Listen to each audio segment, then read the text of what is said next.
Ainda não tivemos a chance de comentar sobre a cúpula Xi-Trump. Donald Trump vem divulgando isso como uma vitória pessoal. Logo antes dessa cúpula, a ASEAN e a China firmaram um grande acordo, elevando seus laços em resposta direta. Eles o aprimoraram, citando as tarifas e o ambiente econômico impulsionado pelos Estados Unidos. Cada vez mais, vemos o Ocidente, especialmente a grande mídia norte-americana, começar a perceber isso, o sinal claro sobre a direção que a China está tomando e seus avanços.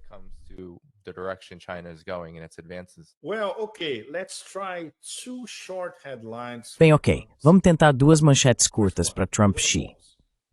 A primeira foi uma pausa. Nada mais do que isso. A pausa pode durar alguns meses, talvez, mas foi uma pausa. A guerra comercial e tecnológica continuará. A guerra tecnológica continua o tempo todo. A guerra comercial, apenas uma pausa. E isso é algo mais conceitual. Basicamente, sem dizer explicitamente, de ambos os lados, já existe uma espécie de desacoplamento controlado em andamento. Então, o desacoplamento vai ser mais ou menos um fato consumado, talvez em alguns meses ou em 1 a 2 anos. Os chineses estão, e isso é algo que vimos durante as deliberações do plano quinquenal, as deliberações de 4 dias em Pequim. O próximo plano quinquenal será aprovado em março, durante as 2 sessões em Pequim no próximo ano.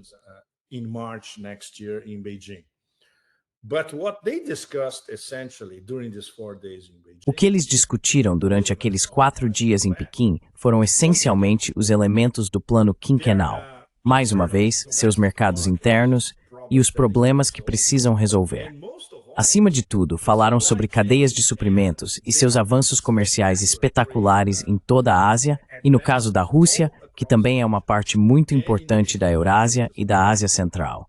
Enfim, toda a Eurásia, digamos assim. Então, esses são os pontos mais importantes e eles estão concentrados, não focados na ameaça, se é que existe, de tarifas americanas permanentes. Mais uma vez, o mercado americano para a China agora é relativamente pequeno em comparação com o mercado global de vendas. O mercado americano para a China representa 12% ou menos.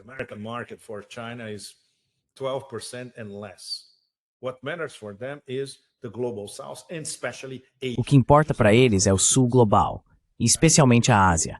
A Ásia representa mais de 50%. A Europa ainda é importante para eles, e isso depende dos europeus. A bola está com os europeus. Se os europeus continuarem vendo a China como uma concorrente hostil, ou usarem esse tipo de terminologia tola vinda de Bruxelas, eles vão perder. Então os chineses estão tranquilos quanto a tudo isso. E mais uma vez, isso é um sentimento de autoconfiança, certo? Veja, tudo está interligado. O sucesso da cúpula da OCS em Tianjin, o sucesso da cúpula da ASEAN em Kuala Lumpur, e como os chineses chegaram à reunião Trump-Xi, basicamente dizendo, olha, nós já dissemos o que esperamos desse relacionamento.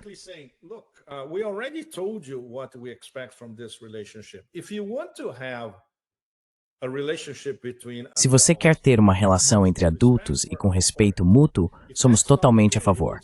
Se não for esse o caso, continuaremos fazendo o que estamos fazendo de acordo com nossos próprios interesses nacionais. É isso. Talvez Dani, e todos vocês, o Trump entendeu, o quê? 4 ou 5 palavras de tudo isso. Basicamente, poderíamos resumir em termos de Trump. É melhor eu não mexer com esses caras. Eles são fortes demais. O que ele disse alguns dias depois? A China é muito forte, a Rússia é muito forte, Xi e Putin são muito inteligentes, blá blá blá. Então, aparentemente, ele entendeu a mensagem, o que já é algo enorme no caso dele. O que isso significa?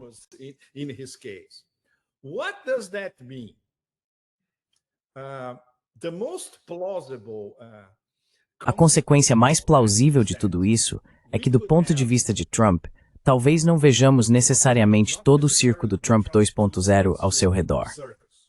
Talvez ele esteja pensando, eu não deveria tentar fazer um acordo ou pressionar a China e a Rússia, porque não vou conseguir nada. Mas posso conseguir algo se liberar minha fúria sobre esses diferentes nós do sul global. E não é por acaso que, imediatamente após essas cúpulas, o caso da Venezuela agora está no topo da lista em todos os lugares. Há ameaças de intervir na Nigéria, ameaças contra a Colômbia e o México. Você escolhe. E mais cedo ou mais tarde, eles podem até tentar algo na Ásia Central. Não se esqueça de que já vimos tentativas de revoluções coloridas no Quirguistão e no Cazaquistão.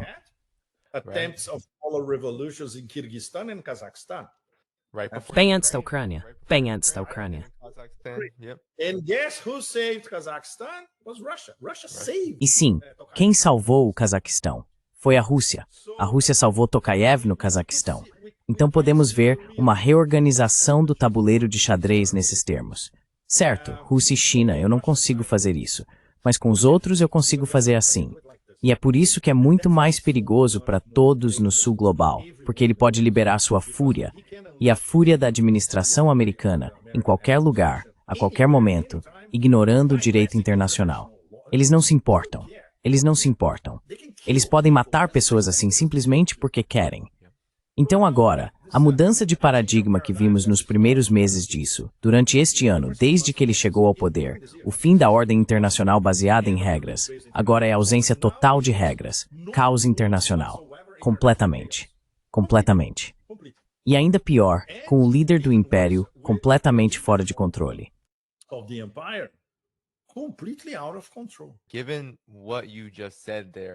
Dado o que você acabou de dizer, isso é extremamente crítico. Temos pessoas como Pete Hegseth, literalmente propagando a doutrina do chamado Departamento de Guerra, dizendo abertamente, sem legalidade, letalidade é o mantra agora. Sim, sim, ou legalidade morna, como ele colocou. Para ser bem honesto, vimos Donald Trump espelhar isso e dizer não, nós vamos apenas matar e explodir. E mesmo se falarmos com os Estados Unidos, com a própria lei americana, se falarmos com o Congresso, estamos apenas passando bilhetes como em uma sala de aula. Não estamos pedindo aprovação, desaprovação ou qualquer coisa do tipo. Estamos agora em um momento em que a Rússia avançou militarmente, a China avançou militarmente em grande medida, mas a Rússia em particular, no contexto desse conflito na Ucrânia e do tratado New START que expira em fevereiro. Essa confusão, que o governo Trump, por um lado, herdou e, por outro, piorou. Como isso influencia qualquer tipo de, como você disse, estratégia para atacar os elos mais fracos? Porque isso não desaparece.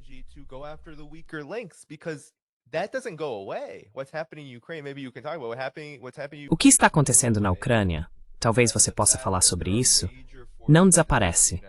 O fato é que há grandes forças dentro dos Estados Unidos, pressionando e pressionando, mais em direção à Rússia e também à Europa, com seu novo plano militar. Você provavelmente viu isso. Todos estão empurrando para um conflito de longo prazo com a Rússia.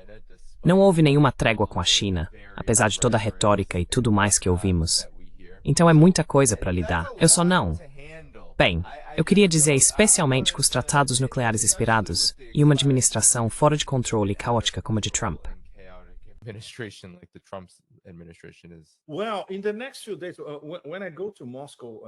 Bem, nos próximos dias, quando eu for a Moscou novamente, poderei me aprofundar mais na sua pergunta do ponto de vista russo. Vendo de fora, por enquanto, eles parecem bastante tranquilos. Mais uma vez, a autoconfiança deles em relação à sua capacidade nuclear, a qualidade do conhecimento nuclear que acumularam, e agora isso está, você sabe, espalhado por tantos projetos diferentes. O que está acontecendo no campo de batalha, todo mundo sabe, incluindo o famoso drama de Pokrovsk, que já dura uma eternidade. Em breve, não haverá mais drama. Pokrovsk acabou. E o fato de eles continuarem sem pressa é algo bastante extraordinário, considerando toda a pressão, parte dela dentro da própria Rússia, vinda, digamos, de grupos criptoatlanticistas pressionando Putin a fazer algo mais radical.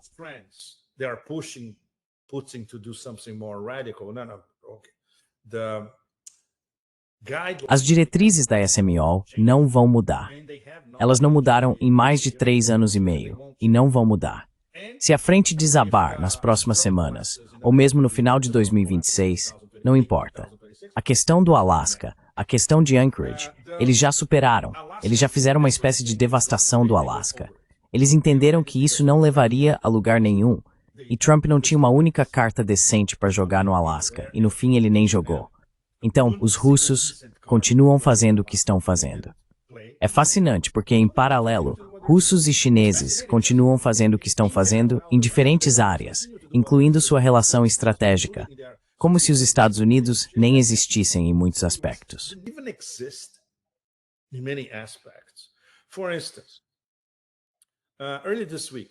Por exemplo, no início desta semana, ocorreu a visita de Mishustin a Pequim. Foi algo imensamente importante. Sabe por quê? O cara que cuida dos detalhes práticos da parceria estratégica entre Rússia e China, implementando projetos, conversando com as lideranças, esse cara é o Mishustin, o primeiro-ministro. Não é o Putin, não são outros ministros. É o primeiro-ministro russo. E é por isso que ele foi recebido pessoalmente por Xi Jinping. E Xi Jinping disse, fantástico, você é um grande amigo do povo chinês. Quando o presidente da China diz isso a alguém, uau, significa que você está realmente em um nível elevado, entende? E claro, confiamos em você. Você é um dos nossos. Então o nível de entente está realmente no seu ponto mais alto.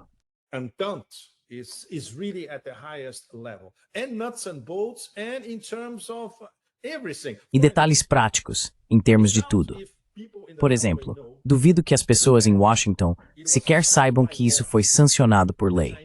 Os chineses prometeram aos russos que ajudariam a apoiar financeiramente grandes empresas russas em caso de um possível ataque da OTAN contra a Rússia, e vice-versa. É um acordo mútuo de investimento e proteção econômica, assinado por lei no mais alto nível. Então, se algo mais radical acontecer com o Sberbank, por exemplo, ou com a Lukoil ou a Rosneft, além das sanções, os chineses estarão lá. Eles dão respaldo à Rússia. Tudo isso faz parte da parceria estratégica entre Rússia e China. E é negociado lá em cima, na maioria dos casos, pelo próprio Mishustin. É por isso que essa visita foi tão importante. Eles estavam discutindo, entre outras coisas, toda a cadeia de suprimentos e os projetos de desenvolvimento entre o Extremo Oriente Russo, a esfera chinesa e a Ásia Central.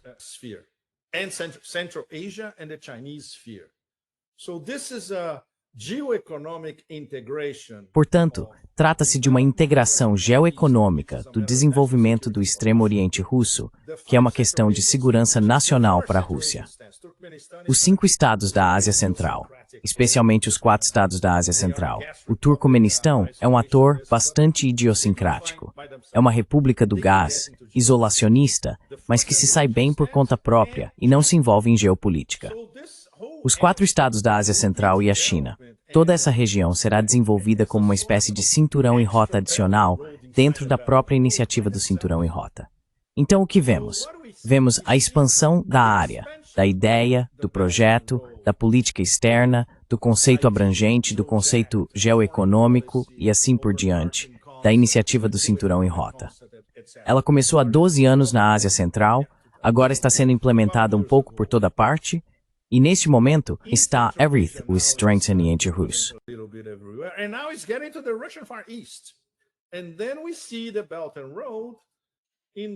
E então vemos a nova Rota da Seda em contato direto e interagindo com tudo o que é discutido no Fórum de Vladivostok todos os anos. Eu estive lá há pouco mais de um mês e as pessoas estavam discutindo exatamente isso. E muito importante, havia também sul-coreanos, mongóis, muitos do Sudeste Asiático, indianos e, claro, muito importante, todos os que têm alguma relevância no Extremo Oriente Russo estavam conversando, especialmente com os centro-asiáticos e os chineses, dizendo, olha, precisamos de mais integração. Então, a complexidade impressionante desse processo de integração, acho que é demais para o pessoal de Washington absorver, Dani. É demais, é muito distante, demais. E temos esse embaixador idiota em Kuala Lumpur falando sobre cadeias de suprimentos.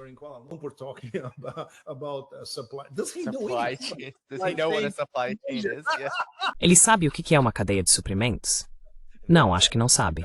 Sinceramente, não acho. Bem, dá pra ver isso também na questão da imagem, Pepe. Quero dizer, até na reunião, lembro de ter ouvido antes de Xi e Putin se encontrarem na Coreia do Sul, Donald Trump e sua administração diziam: vamos conversar com a China sobre nos ajudar com a Rússia. Ouvimos isso 1000 vezes durante o governo Biden. Aí, Donald Trump vai e se reúne com Xi Jinping. E só consegue cerca de 100 minutos. E nesses 100 minutos, nenhum dos comunicados fala sobre a Rússia. Porque é quase 100% garantido que nas ligações e em todo o planejamento que antecede essas reuniões, tenho certeza de que o lado chinês disse algo como: nós não falamos sobre o nosso relacionamento. With other countries. Strategic partnership.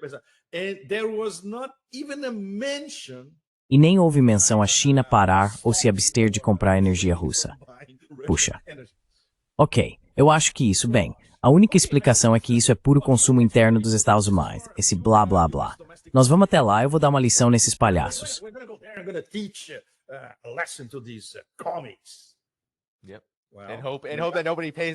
E esperar que ninguém preste atenção apenas 10 minutos depois que a reunião termina.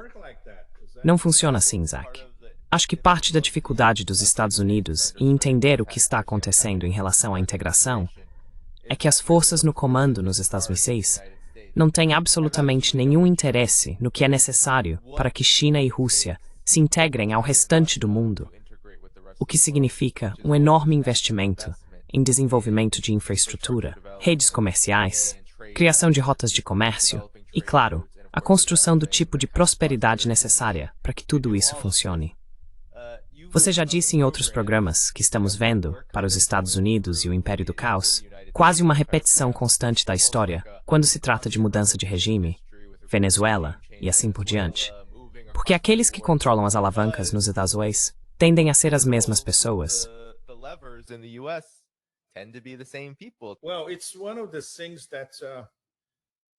Bem, é uma das coisas que duas das minhas melhores fontes em Washington, bem, agora elas não estão mais em Washington, me contaram. São OGs, os gangsters originais, o pessoal ultra hardcore da velha guarda da comunidade de inteligência. E é muito interessante porque eles sempre comentavam meus artigos quando eu trabalhava no Asia Times.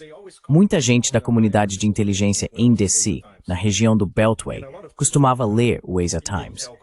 Eles me diziam: olha, você está sendo ingênuo demais. Não importa quem é o presidente, não importa nada. São sempre as mesmas pessoas. Elas são totalmente invisíveis, as que controlam e comandam tudo o tempo todo. Esses caras tinham conhecido essas pessoas e trabalhado com elas. E sempre me diziam: olha, você nunca as vê. As decisões não são tomadas em público. The decisions are not made in public. The decisions are made in exclusive meetings. As decisões são tomadas em reuniões exclusivas, certo? Em clubes luxuosos ao longo da costa leste, ou talvez em jantares no Harvard Club, em Nova York. E é isso, é extremamente reservado. Ninguém tem acesso, só eles. E são eles que decidem o que vem a seguir. Por exemplo, são essas pessoas que decidem. Sabe aquele cara do Arkansas, o Bill Clinton? Ok, vamos testá-lo. Se ele passar no teste, ótimo. O mesmo com o Obama. E o Obama, como você sabe, e como o nosso público sabe, enganou todo mundo. Ele foi preparado à perfeição. À perfeição. Mas ele teve que ser aprovado por esses caras. Na verdade, alguns desses caras prepararam o Obama pessoalmente. Alguns de seus emissários, como Zbigniew Brzezinski, o prepararam pessoalmente. É assim que funciona. Obviamente, o Trump também foi vetado e eles disseram: ok, vamos dar mais uma chance a esse cara.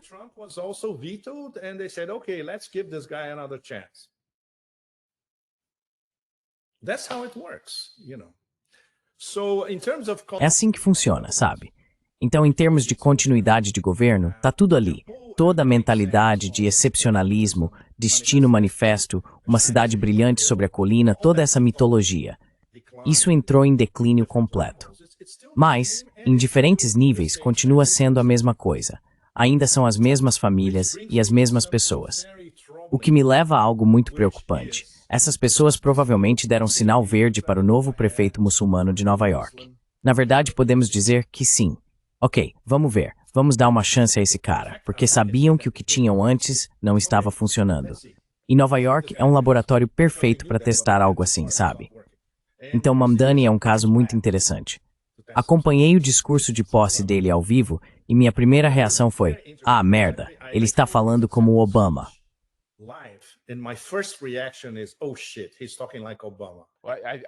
Acredito que ele tem muito do mesmo. Ele recebeu uma ligação do Obama e acho que tem muita da mesma equipe por trás dele. Pode apostar. Meu Deus, é um Obama reformulado. E ele foi muito, muito esperto. Sabe, enfermeiras do Uzbequistão, motoristas de táxi senegaleses, donos de mercearias do Iêmen, abuelitas do México. Isso foi genial. Isso foi genial. Absolutamente genial. O pessoal do MAGA estava enlouquecendo. Mas o problema é que a cidade de Nova York é justamente composta por essas pessoas.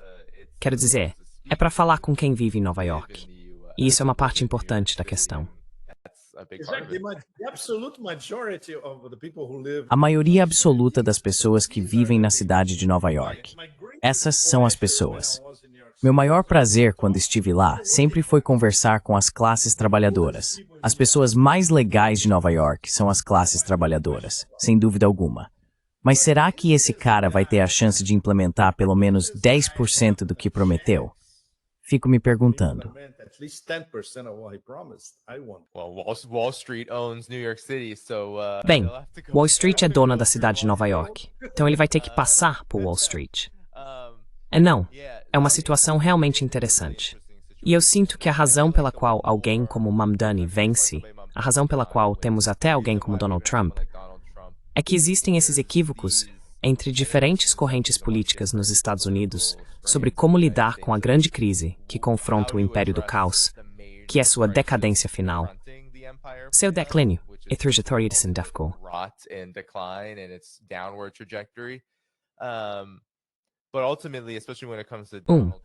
Mas no fim das contas, especialmente quando se trata de Donald Trump, é uma fantasia acreditar que alguém como ele, só porque o modo antigo não está funcionando, iria de alguma forma chegar e dizer, bem, vamos consertar isso, vamos nos voltar para dentro. Não é assim que as coisas funcionam. Assim como você disse sobre o embaixador dos Estados Unidos na Malásia não entender as cadeias de suprimentos, isso é uma má compreensão de como o império funciona.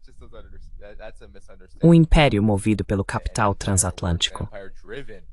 Quero dizer, o capital não fica por aí procurando reinvestir em um dos lugares mais endividados e mais caros do mundo, que são os Estados Unidos.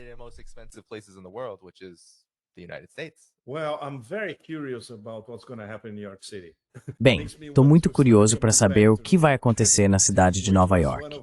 Isso me dá vontade de começar a voltar para Nova York, que foi uma das minhas bases anos atrás. É a antiga capital do século XXI. Por enquanto, ainda apenas a capital do século XX. E ex-capital do século XXI. Ex-capital of the 21st. Sim, é exatamente isso. É exatamente isso. Bem, Pepe, você tem alguma consideração final antes de encerrarmos por aqui? Este é um momento histórico. Da próxima vez que conversarmos, você provavelmente estará na Rússia ou em algum outro lugar do mundo. Então, alguma reflexão final sobre o que vem pela frente?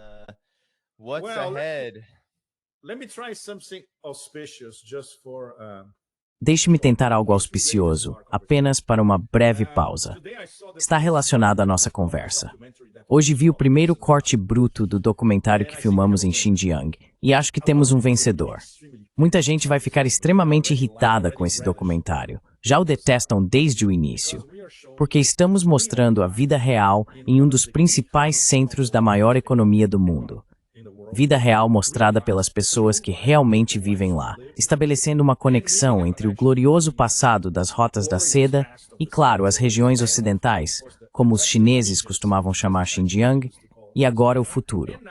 Então é uma das coisas que me motiva, porque quando estou na Ásia, quando estou vivendo na Ásia, sua perspectiva, pelo menos, não é tão contaminada quanto quando você está na Otanlândia, no Ocidente coletivo, ou nesse caso nos Estados Unidos.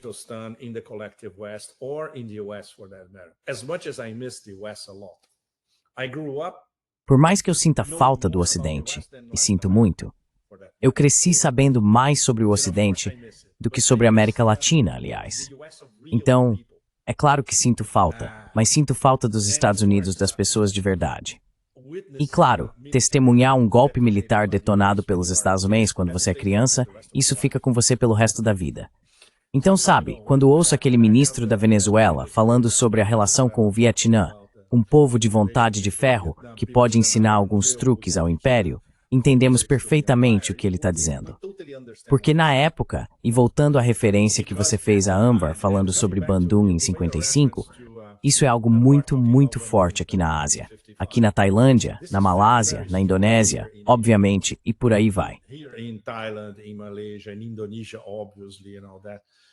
And In conversations with diplomats and E em conversas com diplomatas e empresários, eles dizem que a diferença é que em 55, depois de Bandung, e depois com o movimento dos não alinhados, nos anos 60, nós não éramos fortes o suficiente. Não tínhamos poder suficiente para enfrentar o Império. Agora temos. Mas isso volta àquela pergunta sem resposta do início da nossa conversa. Eles têm o que é preciso para encarar um império totalmente fora de controle em termos de organização política. Acho que ainda não chegamos lá. Acho que ainda não chegamos lá. E, obviamente, seriam Putin e Xi juntos convocando uma reunião dos BRICS e dizendo, pessoal, ok, todo mundo senta aqui e precisamos de uma posição geopolítica coordenada considerando tudo o que está acontecendo e a desagregação do império. Vamos ter isso? Por enquanto, infelizmente não. Acho que não. Not for the moment, unfortunately. I don't think so.